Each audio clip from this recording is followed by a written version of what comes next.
Way back in, kailan ba ito? 2000 something, I think. 2002 po. Napakahirap ng mga upuan na sa bakit ba ito ibinibigay sa akin? Pwede mo yung bangko na lang.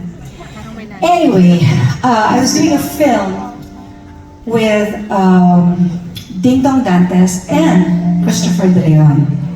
And I think we just finished it, and I already have a theme song in mind. But one day, Ogie Alcacid called me up, very excited, and said, "Hoy, may bago akong kanta bagay sa movie mo." Nahiya ako, hindi ko nasabi na, "Hoy, meron na akong theme song." I-record ko na nga eh. Kaya lang hindi ko masabi kasi bigla siyang kumanta. Kinanta niya yung song sa akin, ang ganda. So, to make a long story short, it became the theme song and also the title of the movie. Now, years and years after that, nung naging kami na, kinuwento niya sa akin kung paano niya naisulat yung awiting ito. Tuwing ikaw ay nariyan, sabay kong nadarama ang kapal at ligaya. Sabi niya kasi sa akin, nung time na may nararamdaman na siya, parang nahihiya na siya, pero happy siya, tapos parang malungkot din siya. Ang iyong tinig, wari ko'y di marinig, pagkat namamukha, pagkausap ka. I guess at that time, he was feeling something that he couldn't really express it to me. Kaya nais kong malaman mo ang sinisigaw nitong aking puso. And then he said, pangarap ko ibigin ka, at sa habang ng panahon, ikaw ay makasama. I guess at that time he was wondering what it would feel like if we were together.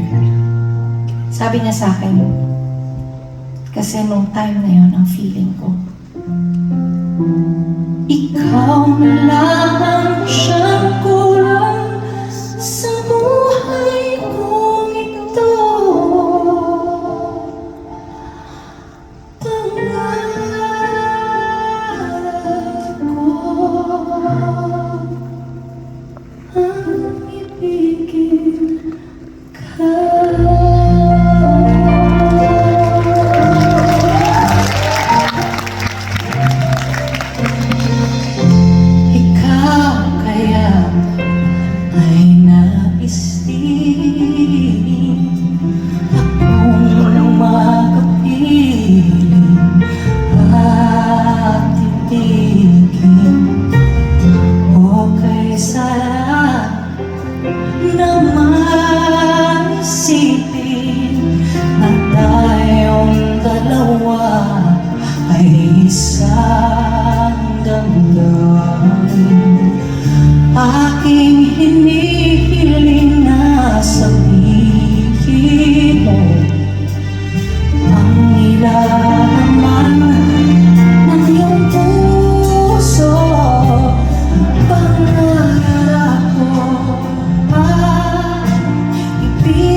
Thank you.